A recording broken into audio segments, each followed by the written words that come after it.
This is Reasonable Doubt with your hosts, Mark Garrigus and Adam Carolla. Yeah, get it on. Got to get on a choice, but to get on mandate. Get it on. Thanks for tuning in. Thanks for telling a friend. Best hour in the universe is Reasonable Doubt. I'm Adam Carolla. It's Mark Garrigus in the Hamptons.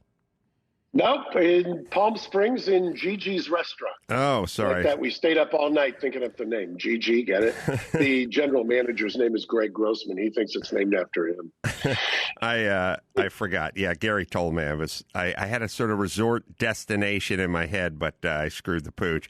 I've been driving around Glendale seeing all kinds of Armo flags hanging from every lowered BMW in the city. Something about the Armenians who like to squat. They like to throw a squat on their BMW. They like to cut the springs and drop those M4s down. The Armenian flag is, you guys could have done a better job with the flag. I got to be honest with you. Orange, red, blue? You don't like orange, red, blue? It's kind of like naming the restaurant Gigi's. It just made sense. Orange, red, and blue. They're all... And the tricolor. A lot of solidarity with Armenia. So what's going on? Well, in Armenia, it's wild. Turkey and that madman Erdogan, who's kind of Hitler redux, is using Azerbaijan to attack Armenia and what's called Artsakh. And Artsakh is historically for centuries been a predominantly Armenian enclave. Joseph Stalin kind of awarded it after the war to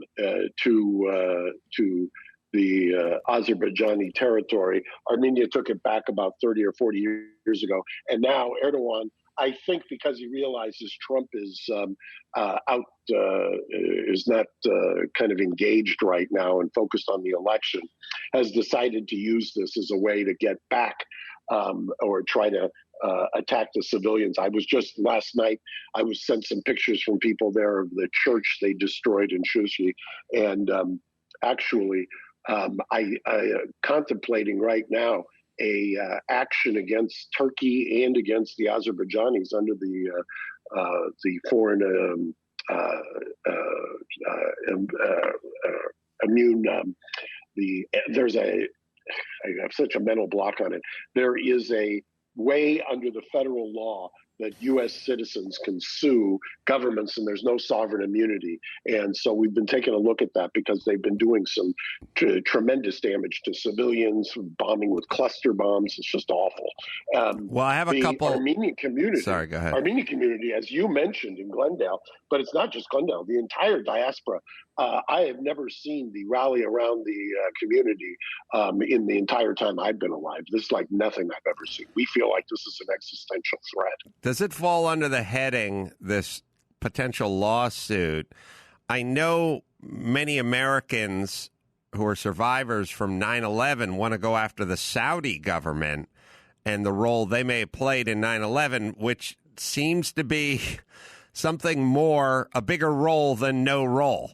There seems to be something there.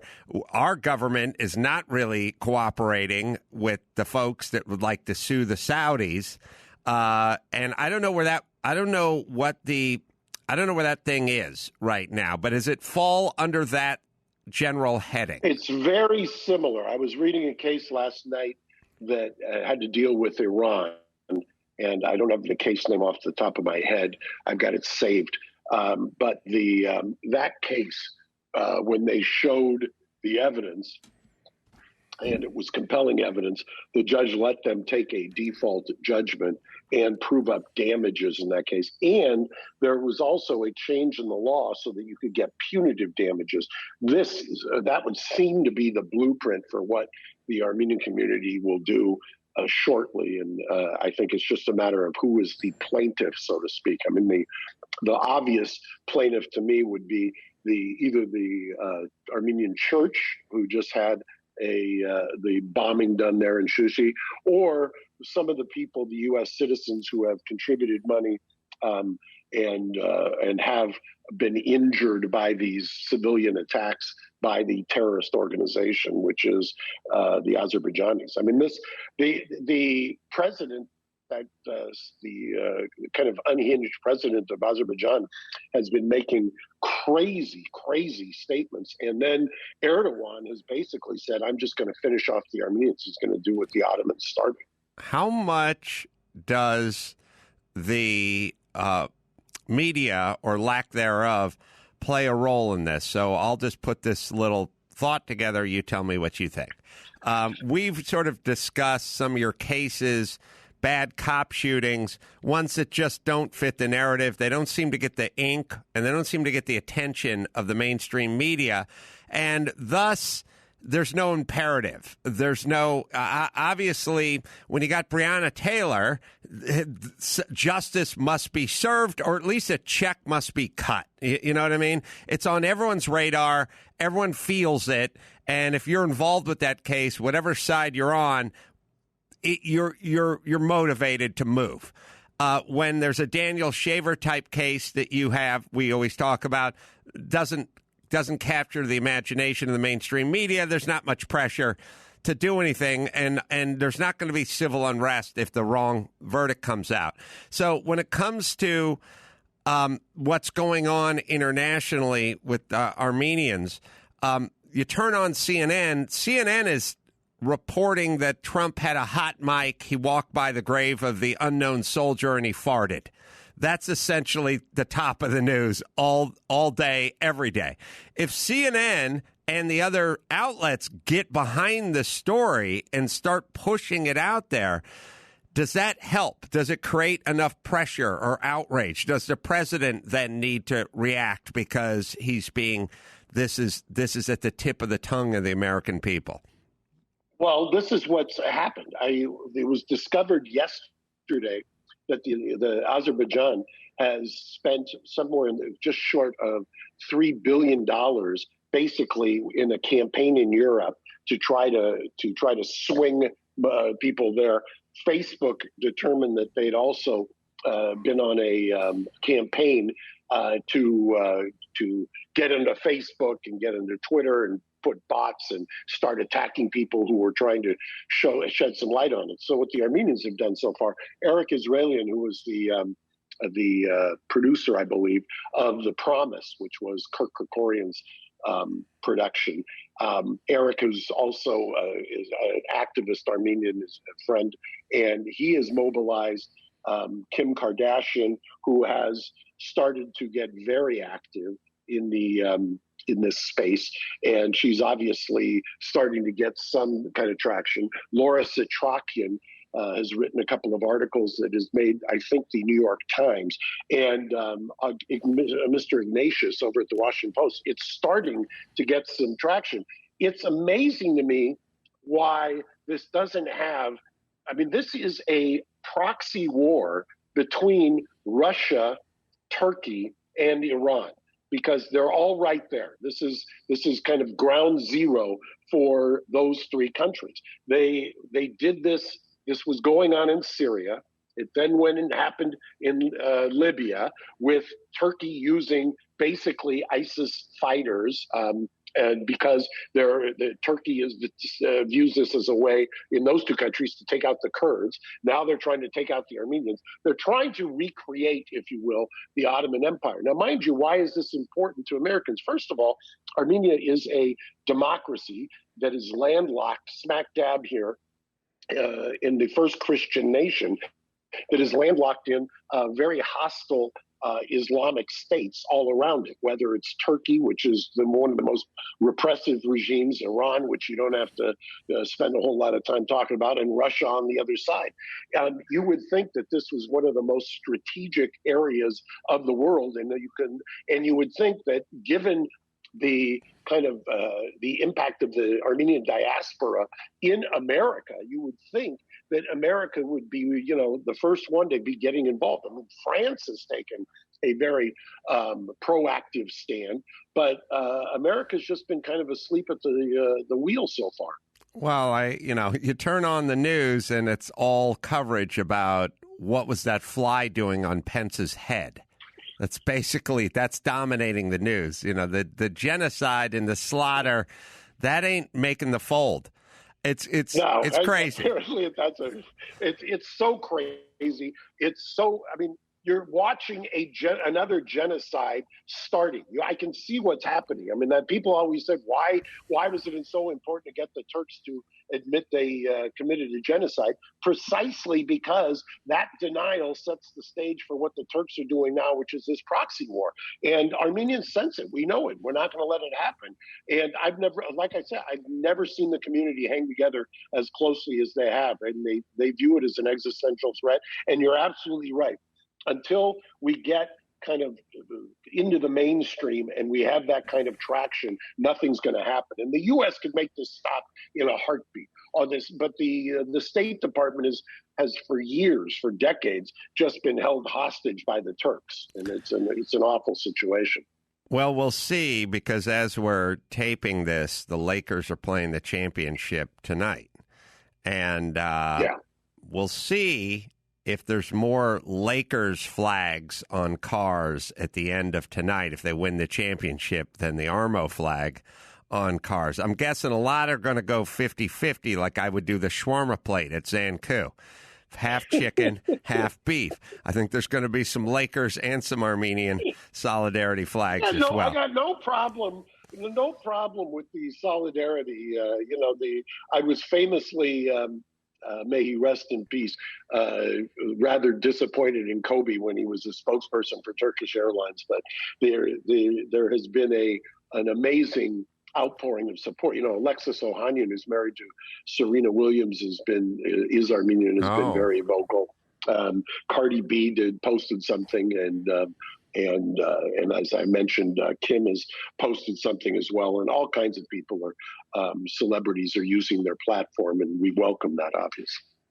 Oh, Alexis Ohanian's been on ACS? Oh, he's the founder of Reddit. Oh, that's probably why. Yeah. All right, so shifting gears, I was looking, as I said, for about the last 3 years, there's been a couple of reporters who have been on this whole FISA court and Steele dossier and that whole world, and they've been right the whole time. They'd say there's going to be some more information coming out, this week. More information comes out. They kind of project what it's going to say. They basically been right all along the way. So we've talked about this a few times.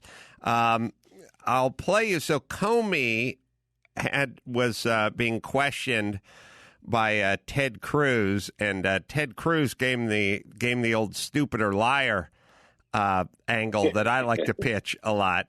Comey is a very cool customer who's very self-assured and seems very solid, but I don't think he has answers for a lot of the questions that are coming his way. And we'll start it off with Ted. Oh, okay, Gary needs a couple of minutes. Ted Cruz, who, by the way, I just saw something, a clip of him on CNBC on Squawk Box, saying basically that the election was very volatile, and that he thinks it could break the Republican way, which I couldn't disagree with more.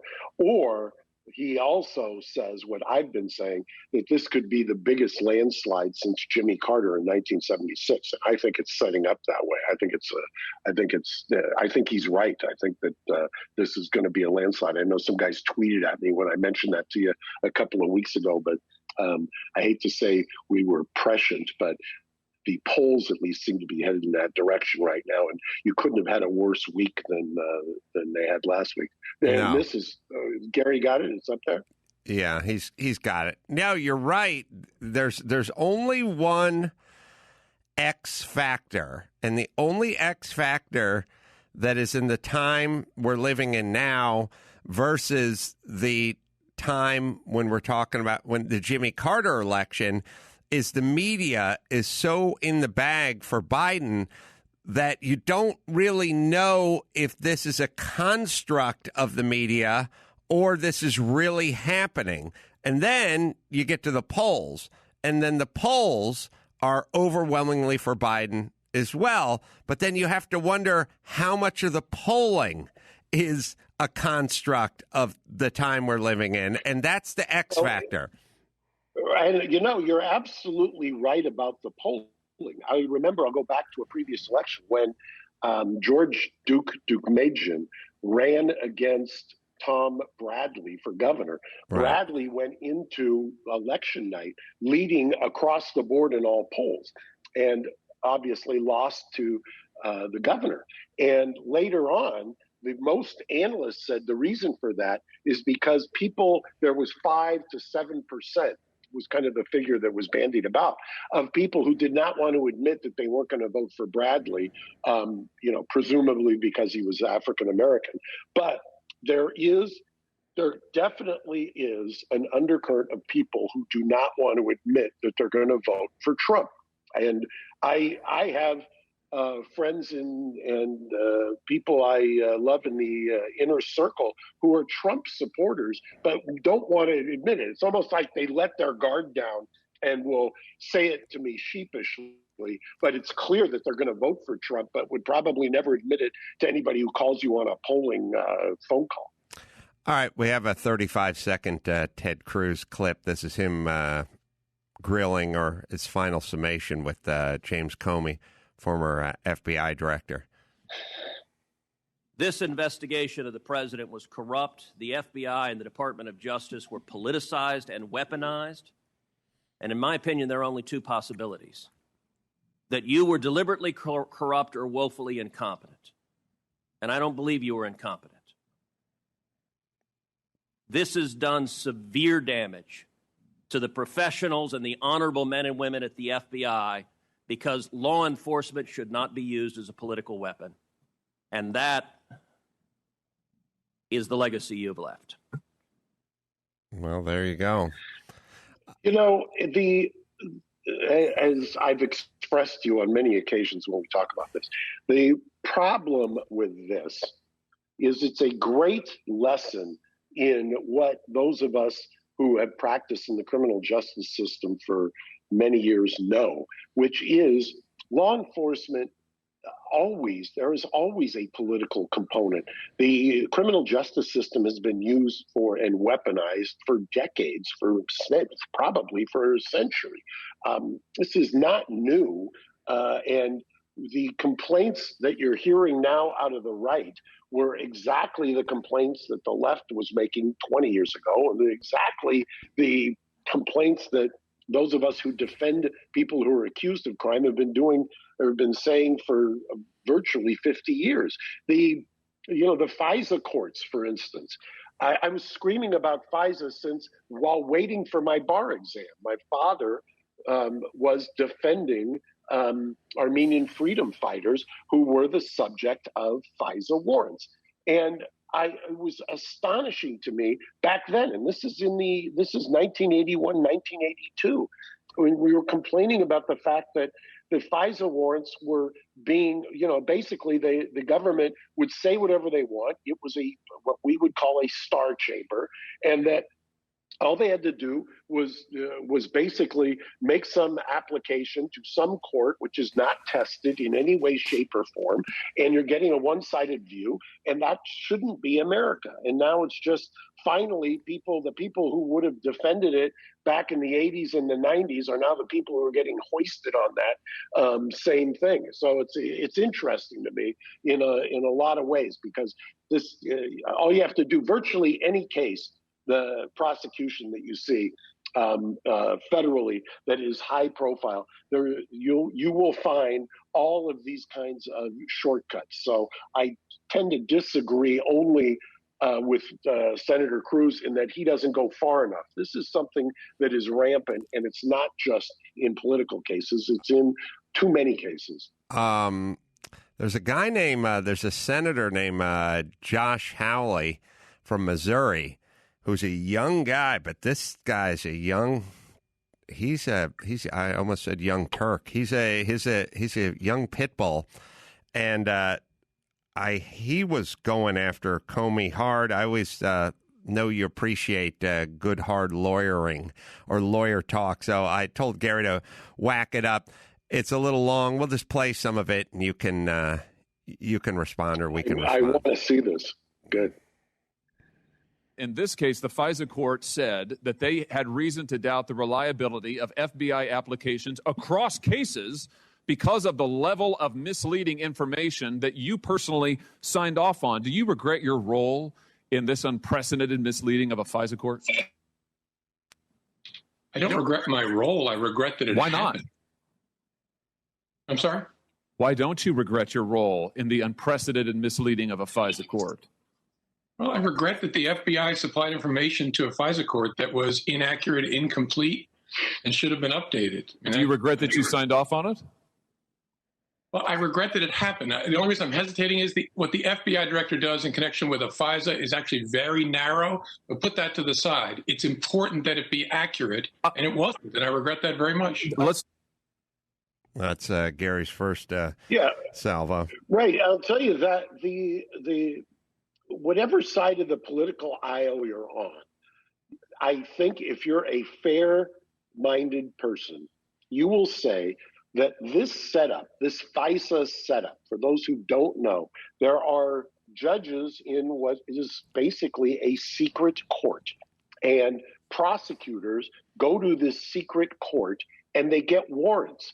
And they get warrants without any kind of, that are fairly outrageous in terms of their scope. It's a direct assault, in my opinion, on the Fourth Amendment, and the founders of I think would be appalled by this. I think this is the FISA court itself is exactly what the founders were trying to prevent by having a Fourth Amendment. And this shows exactly what people have been complaining about since its inception. But there's always, and you can say on the right, okay, do you regret that now the court is doubting across the board against all the cases? The court should have been doing that long ago, because nobody was looking at these things after the fact. You can't have, our adversarial system cannot be based on one side having this unfettered control. That makes no sense. It's, quote my favorite line of yours, it could only go one way. How else could it go if you give prosecutors unfettered power to go in secret to a judge and have no accountability for it? The only reason there was accountability here is because it was involved in the presidential election and because the president himself started to make noise about it. Other than that, this would have gone on for time immemorial. We have a couple more clips of Josh Hawley from Missouri Senator on Comey. Here we go. Talk about what personal knowledge you have. When you certified the first Carter-Page FISA application, you believed that Mr. Steele was working for the Democratic Party, didn't you? I don't remember whether I knew the Democratic Party. I knew that he was working for political opponents of President Trump. Now, let me remind you of your testimony under oath on December 7th, 2018, before the House Oversight Committee, in which you said, and I quote, Steele was retained by Republicans adverse to Mr. Trump during the primary season, and then his work was underwritten after that by Democrats opposed to Mr. Trump during the general election season, end quote. Now, surely you recognized at the time that relying so heavily on a biased source would undermine public confidence in the FBI's activities, didn't you? No, I did not. Why wouldn't you? You told the same committee, the House Oversight Committee, December 7, 2018, and I quote, when you're the leader of a justice agency, that's you, the appearance of bias is as important as the existence of actual bias. You also said a reasonable appearance of bias can corrupt the American people's faith in your work as much as actual bias can. Do you stand by those remarks? Very much so. But you nevertheless allowed the Democratic Party to leverage the federal government's most invasive intelligence capabilities against President Trump, and you personally signed off on it. You also knew at the time that other officials in the Department of Justice had serious concerns. Do you know who Stuart Evans is? I do. Mr. Evans was a lawyer in the National Security Division of DOJ under President Obama, wasn't he? I think he was, I don't know for sure. I think he was a career official at the Department of Justice involved in He was a lawyer in the National Security Division of the Department of Justice. Before the first Carter-Page FISA application, Mr. Evans raised serious concerns about the ostensibly partisan nature of the information provided by Mr. Steele. Did he not? I don't know. He did. The Inspector General reports it on pages 136 and 137 of this report, and you knew of those concerns before you signed off on the FISA application, didn't you? I don't think I knew before. I remember reading the footnote that attempted to inform the court of potential bias. No, actually, the Inspector General found on page 139 of the report, and I quote, on October 12, 2016, Evans' concerns about Steele were briefed to Comey, end quote. Well, there you go. That guy, Josh Hawley. That's somebody. What is Josh's background? Must have been a former prosecutor. It's funny, or a rear admiral, but he also has a voice for radio. So he has this sort of deep whatever. He's a young guy, but he has this sort of deep old voice. He needs a collar stay. I hate to be so petty, but nothing irritates me more than when the collar of your shirt, when you're wearing a suit, is pointing up in that direction. It's a very bad fashion faux pas. But I'm going to give him some kudos. I don't know what his background is, but he's obviously somebody who's been in the courtroom. At least it appears. By the way, great minds think alike, because Gary was thrown way off his game by the collar being popped up as well, and was having difficulty with it.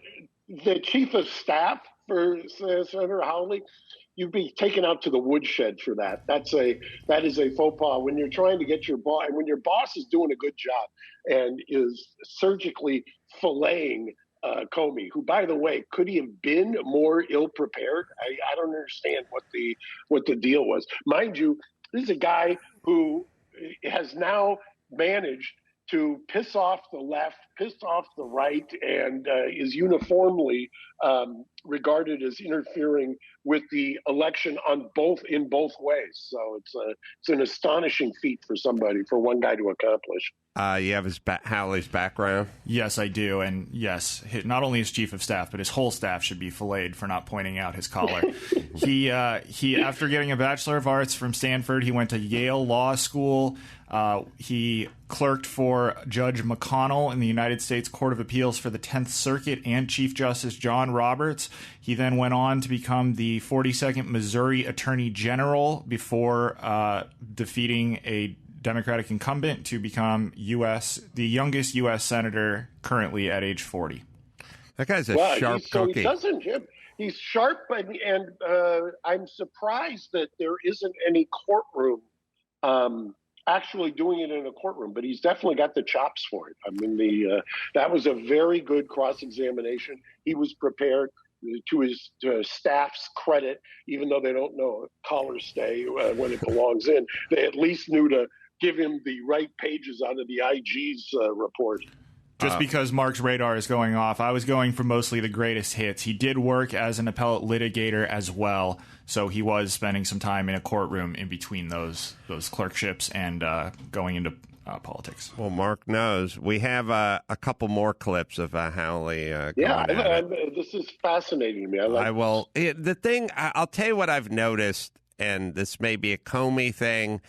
I've noticed it oftentimes. Kamala Harris had it a little bit with Pence. I've noticed it a little with folks that are on the left. They live, for the most part, in a sort of zero gravity world. They don't really. People don't disagree with them that much. They don't debate that much. They don't get that much pushback in most of the environments. They go on to CNN. CNN blows sunshine up their ass, and they don't really have those muscles. So what it is Ted Cruz is fighting with someone every single day. You know, a lot of these guys, if you take these guys like Ben Shapiro or Dennis Prager or Larry Elder or Ted Cruz, the conservative guys, they're constantly debating, arguing, and making their point against basically society. You know, they're pushing back against society. And that's why I think there's a little bit of a history, modern day history, of when some of these people who are left-leaning get into an environment where people are asking pointed questions. They don't really have the muscle to push back. They're not really used to it. It kind of reminds me, if you ever find a guy, and this happened to me, has happened to me a few times in my career. If you ever find a guy who is a big muckety-muck and he runs, this talent agency, and he's been the toast of the town for 40 years, and you tell that guy to fuck off, he's confused. I've had this happen. It happened at a Dodger Celebrity All-Star game.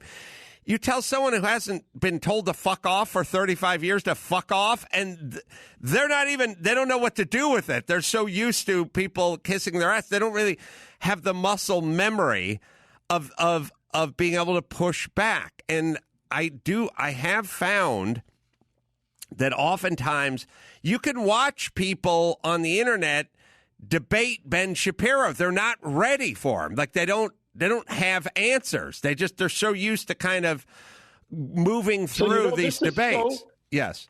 It's so interesting because I was telling a buddy of mine who I had lunch with in New York, who's also a trial lawyer, probably one of the best employment rights trial lawyers there is. And he had watched, I think we had lunch the day after the Trump-Biden debate.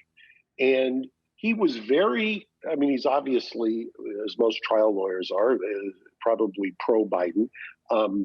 But he was concerned that, I won't mention his name, he probably wouldn't want me to, but I'm a big fan. He was concerned that Trump had cleaned Biden's clock. And I said, I've got the opposite opinion. Let me tell you why. I early on in my career, I used to have those cable news food fights. And I always used to call them the bleach blonde former federal prosecutors, with Nancy Grace, Barbara Olson, rest in peace, and a series of those women. And I found something that was very interesting. When you start talking over them, or you start kind of getting into the mud with them, you don't come off as well. It was like my own focus group. I would get hate mail, I would get emails or whatever it was. But if you just kind of smiled and responded, and you did it in a way that was more like what you would do in a courtroom, you're not going to act like the village idiot in a courtroom. Generally, I try not to, although I've made that mistake. But I think the way people view it, and especially the way people who are not partisan. So look, if the debate is about moving that 7% of people who are going to determine the election, my expectation was, and I told my friend this, I said, I think you're going to find that people are going to say that Biden won the debate. And sure enough, that happened. Same thing when I was watching Kamala and Vice President this week in Salt Lake City. I was there that night, and the hotel was abuzz afterwards in the post-debate party. But people were saying how she had won because, or that there was that smiling in the way. People don't like that, except if you're in that camp.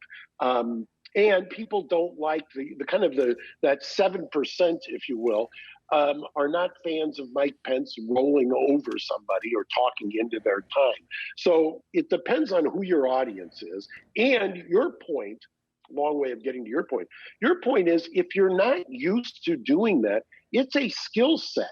And you don't get that skill set. It's not an innate skill set. It's learned. It's learned either in a courtroom. It's learned doing these kinds of panels and cable news. That you have to understand that there's a kind of a level of being able to talk on your feet, argue on your feet, and make the arguments. I'll tell you who I watched this morning do it amazingly, so that the people on the left can see. Maybe Gary can find it. I watched Pete Buttigieg do 2 interviews. Maybe it was the same, but one was with Ducey from Fox and Friends. The other was, I think, with Brett Baer.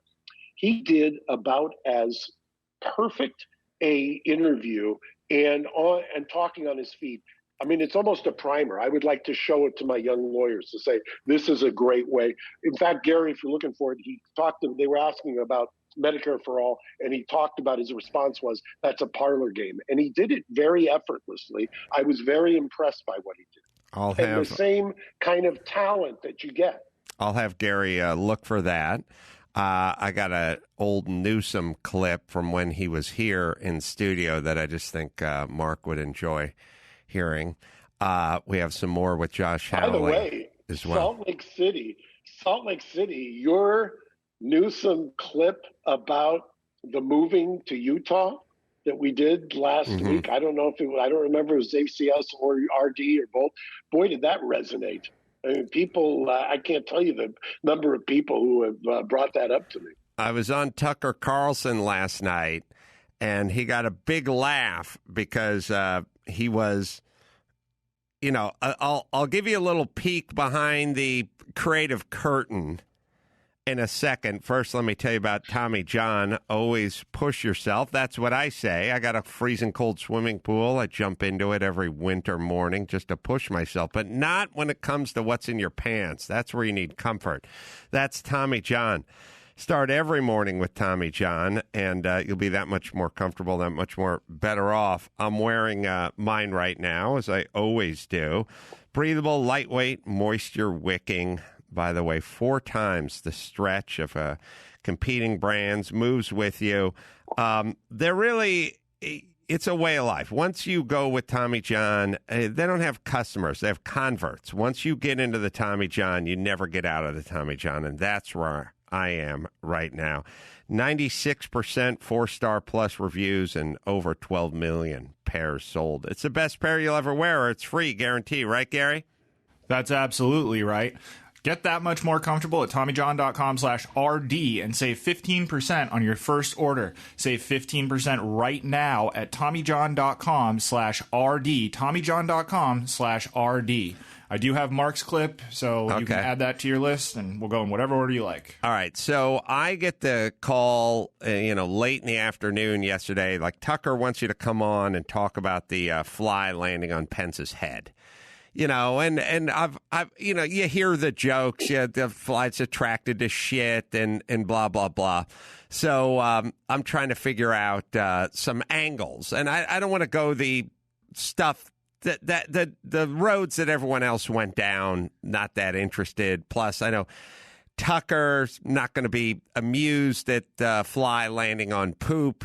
Kind of joke, since he's probably more in the Pence camp than he is in the Kamala Harris camp. So I'm trying to think of these angles, and I know he used to live in California, and he left, and I've seen his show enough to know he frequently does segments on like what's happened to California. So I know that that's kind of his propensity. I know that's a spot that he likes to talk about, And when you know people, that, you're talking to Mark Garagos, you can either bash the Turks or talk Don Julio, and when you're, and I got other guys I talk to about cars, but so. I'll have you know that your wife just tweeted at me that I got her hooked on Don Julio after our trial win, and she's never been the same. Lynette just tweeted at me. So I know what Tucker likes. So he said, and what about the fly? What's the story with the fly? Do you think it's, as they said on MSNBC, the mark of the devil? I said, no, the fly was just disoriented because the fly had fled California. He couldn't take it anymore. He couldn't take Newsom anymore. So he actually left, and he'd been flying all night. He was disoriented. And, of course, Tucker loved it because it fit right in with the theme. And it was an angle that other people weren't picking. So if you're looking for a sort of comedic angle, don't pick one that everyone has already waxed on. One of the things I love about you is that you always go down the path less traveled. Did you then build on that with the segment with Tucker? Did you the jokes? Compelling argument. Here were my jokes. My jokes were, if the fly landed on Biden, it would have taken him down, because Biden could not withstand the weight of a housefly at this point. If the fly had landed on Kamala Harris, CNN would have called it a hate crime. And if the fly had landed on Nancy Pelosi, it would have simply crawled in one ear and walked out of the other, completely unscathed. And of course, his audience is going to like all that shit. You got to figure who's watching. You're amplifying, man. You're amplifying. And Tucker was laughing because he was like, California's gotten so bad that the insects, dung beetles, don't want to live there anymore. All right. So, Gary, do you have Buttigieg? And then we'll get back to we got some Newsom and we got some Hawley as well. Here's him on Fox. Here we go. Back to my original question about the things that, when you run for president, you have a record on all of these issues. And then we've seen that record and her stance on them changing over time. So there's no doubt she's going to be asked about that tonight. Can you give us some insight into what she might say to justify why she was for Medicare for all then and is not for it now, for example? Well, there's a classic parlor game of trying to find a little bit of daylight between running mates. And if people want to play that game, we could look into why an evangelical Christian like Mike Pence wants to be on a ticket with the president caught with a porn star, or how he feels about the immigration policy that he called unconstitutional before he decided to team up with Donald Trump. If folks want to play that game, we could do it all night. But I think what most Americans want to hear about is, are our families going to be better protected than they have been by this president who's failed to secure America in the face of one of the most dangerous things ever to happen to our country? It was skillful. Non-answer, but skillful.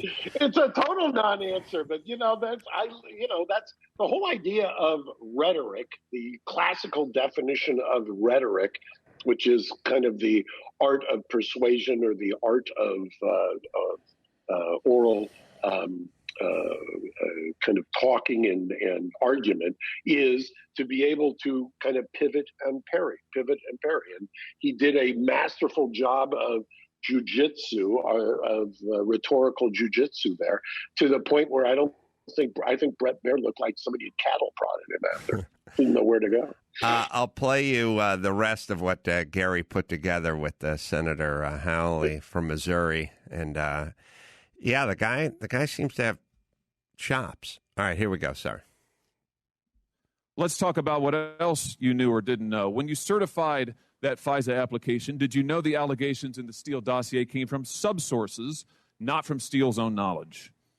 I believe I did know he had a network of sources and subsources, correct. Did you know who this primary subsource was? No. Did you ask who the primary subsource was? No.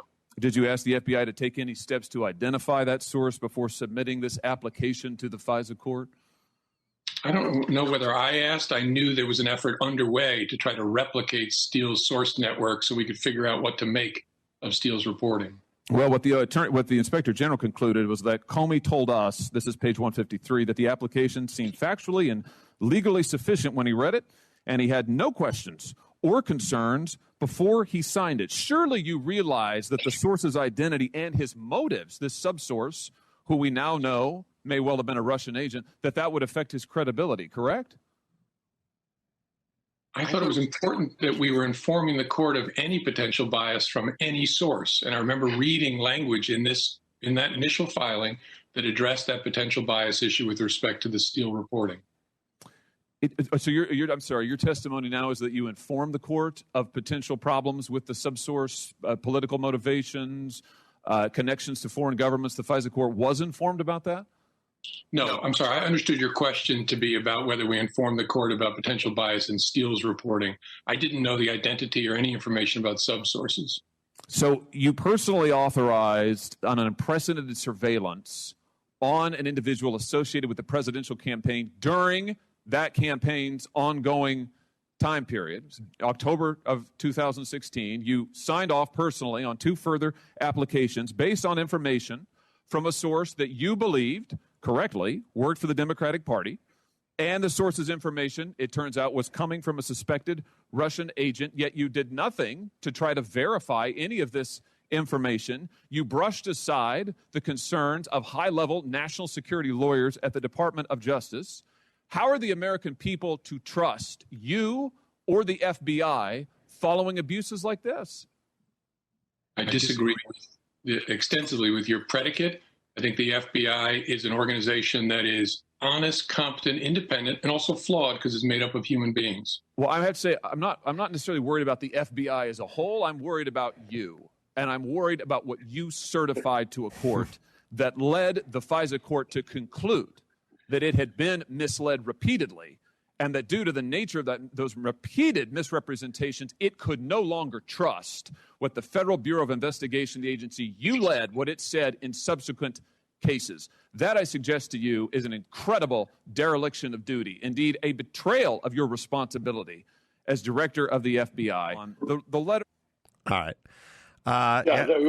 He had me until it was objection argumentative.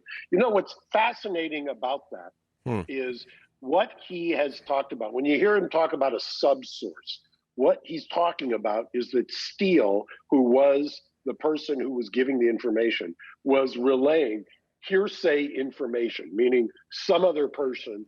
They call it a subsource. In traditional warrants, you would probably call it a informant or a confidential informant. Sometimes they call them confidential, reliable informants.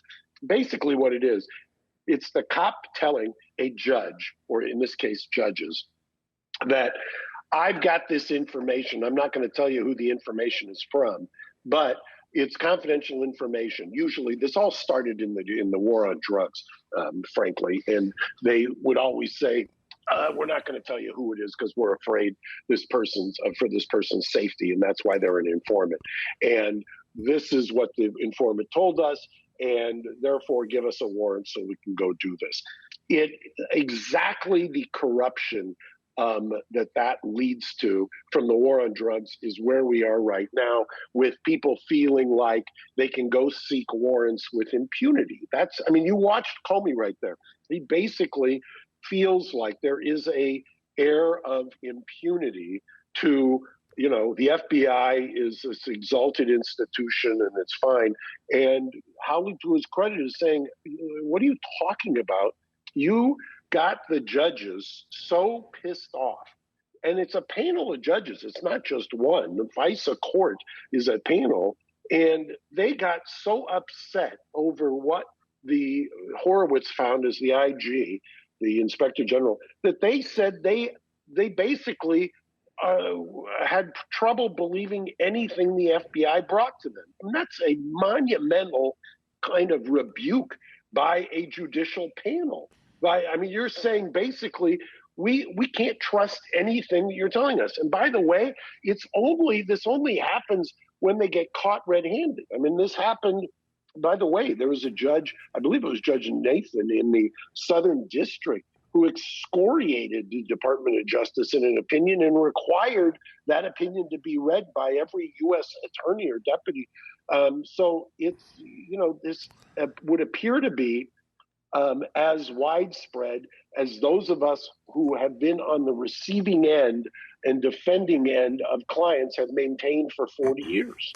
Do you think there's any exposure for Comey or John Brennan or Page or Strzok? Do you think they're going to end up anywhere? I think as long as Bill Barr and Chris Christie are alive and well, I think that there is exposure before the election. I think that there's it's like looking at breadcrumbs on the ground and trying to figure it out. But there was either the chief assistant or somebody who was close to Durham resigned because of the pressure. I believe it was that she felt to bring something before the election.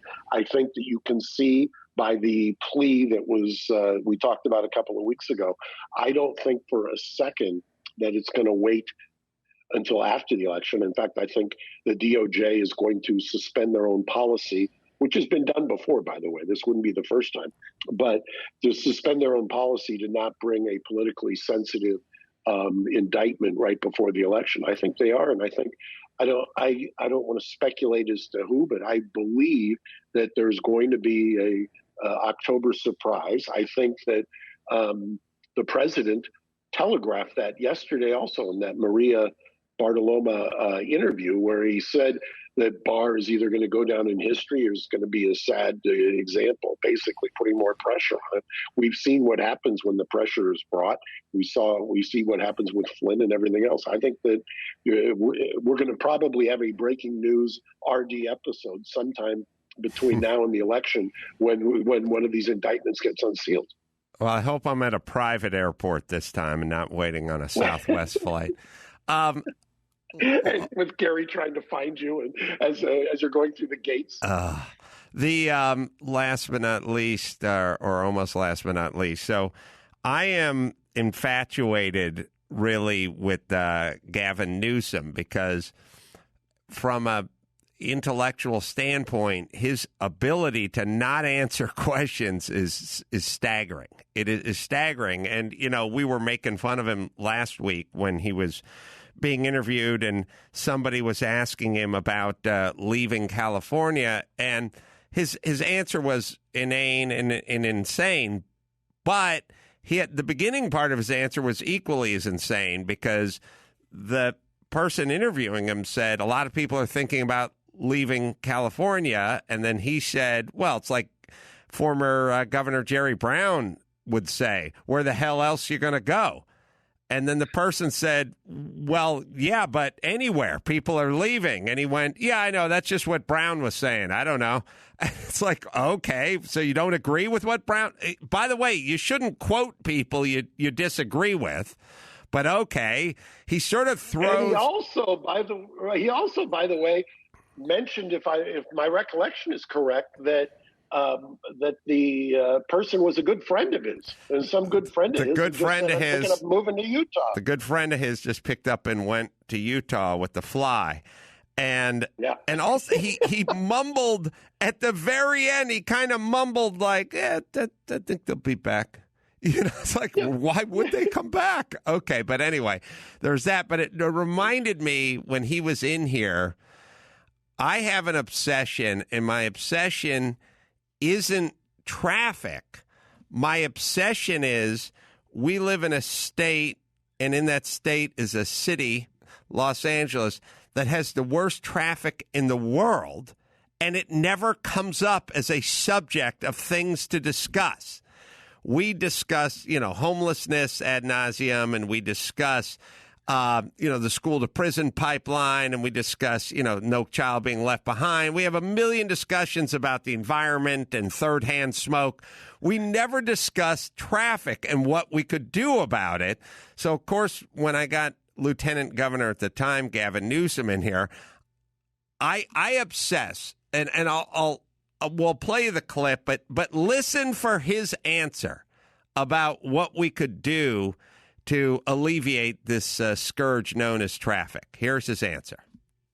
And California, with some of the worst traffic in the world, doesn't have a policy that Idaho thought of. Is that right? This can't be the first time you've heard this. Well, not specifically this. I saw a billboard out on the 405 says you're not stuck in traffic. And you're thinking, how the hell, what does that mean? It says you are traffic, which I kind of like. That's a problem solver right there, people. You're not stuck in traffic. You are traffic. I kind of like it, which he kind of likes. Has he ever appeared on your show after that? No, it's never going to appear. Have you ever tried? No. I mean, yes. He's never coming. He's not coming back on. It was 55 minutes of me grilling him. He couldn't go anywhere. Yeah, that's right. Kaylin asked him in person, and he said, I needed to apologize to the Latino community before he would come on. All right, I apologize to the Latino community. Now come back on, you pussy. He's never coming back on. He got destroyed. I destroyed him because he couldn't leave. What I was saying, people send me pictures from Idaho.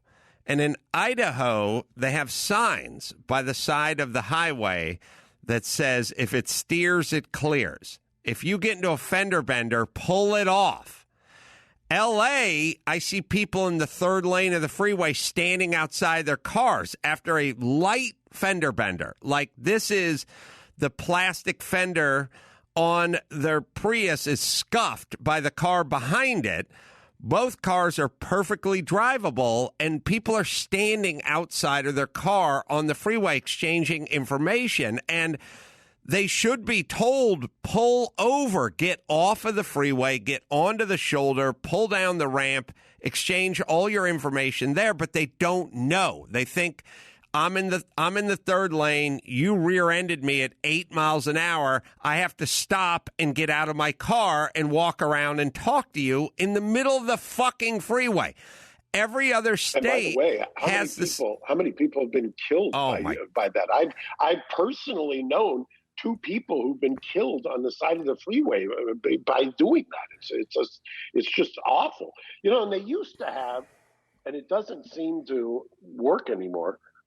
They used to have kind of a tow truck rapid response team that used to go do that. And I always wondered, well, why do we need a tow truck rapid response team when it's precisely the problem you're talking about?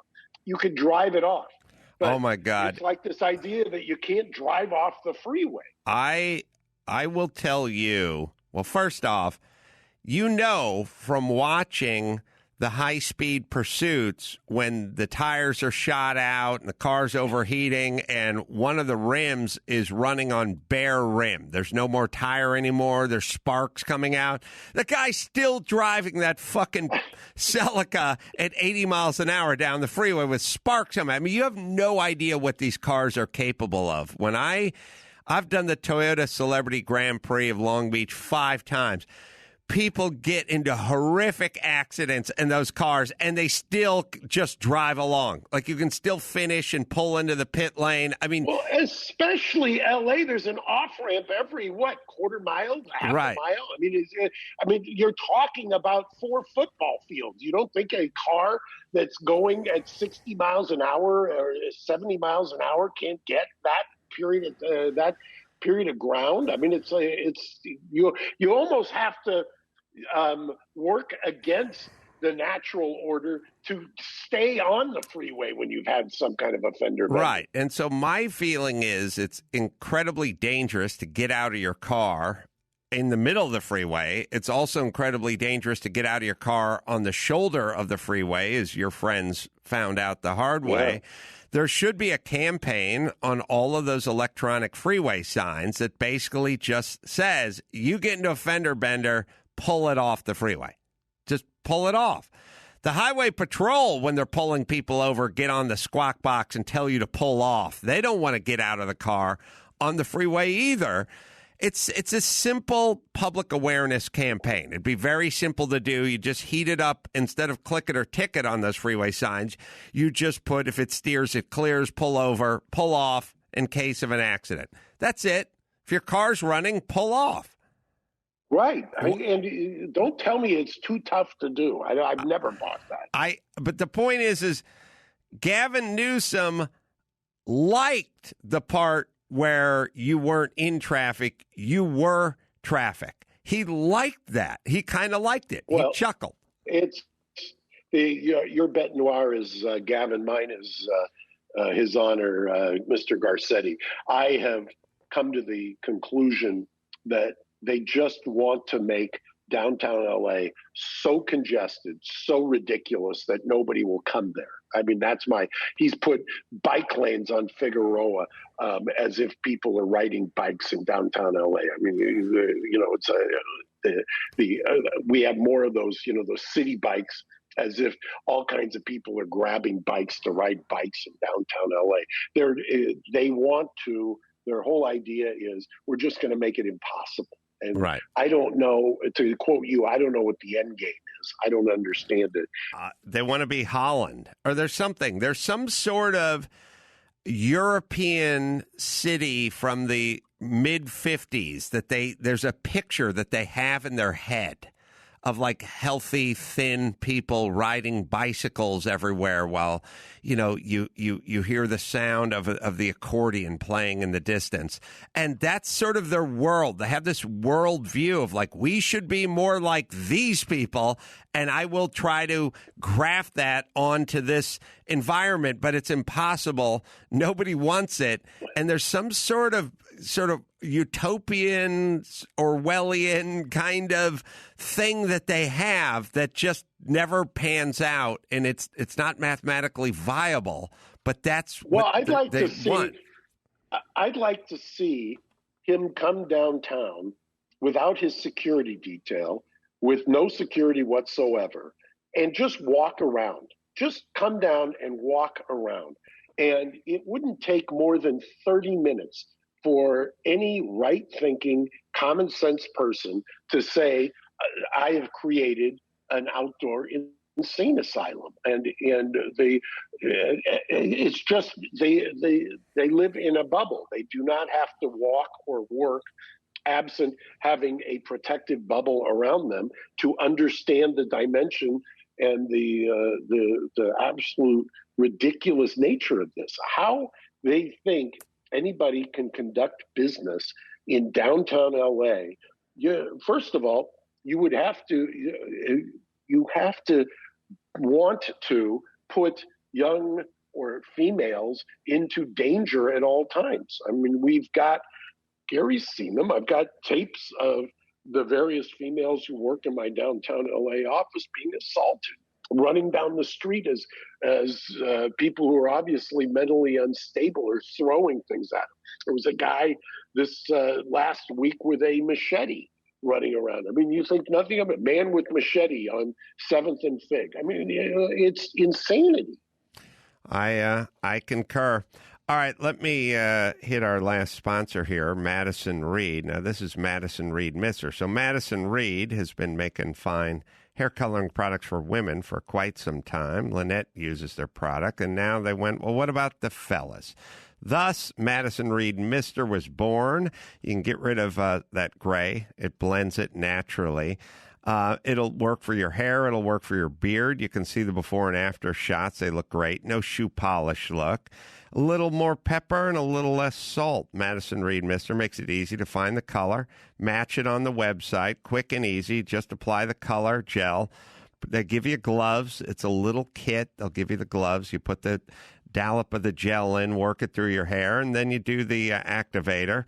Shampoo it with their special shampoo, and Bob's your uncle. You're done. Madison Reed Mister. Right, Gary? That's right. Go to MadisonReedMister.com. That's MadisonReedMR. And use code Adam10 for 10% off plus free shipping on your first box. Again, that's code Adam10.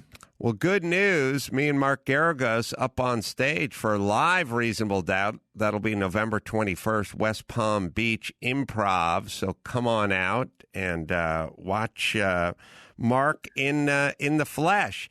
Also, and myself will have a good time up there. I'm doing stand-up on the 24th of October at the Lafayette Cajun Dome. We're going to do a live pod, and then I'll do stand-up second show. Drew is zooming in for the live pod, and it'll be out in the parking lot. We're going to kind of tailgate it out there.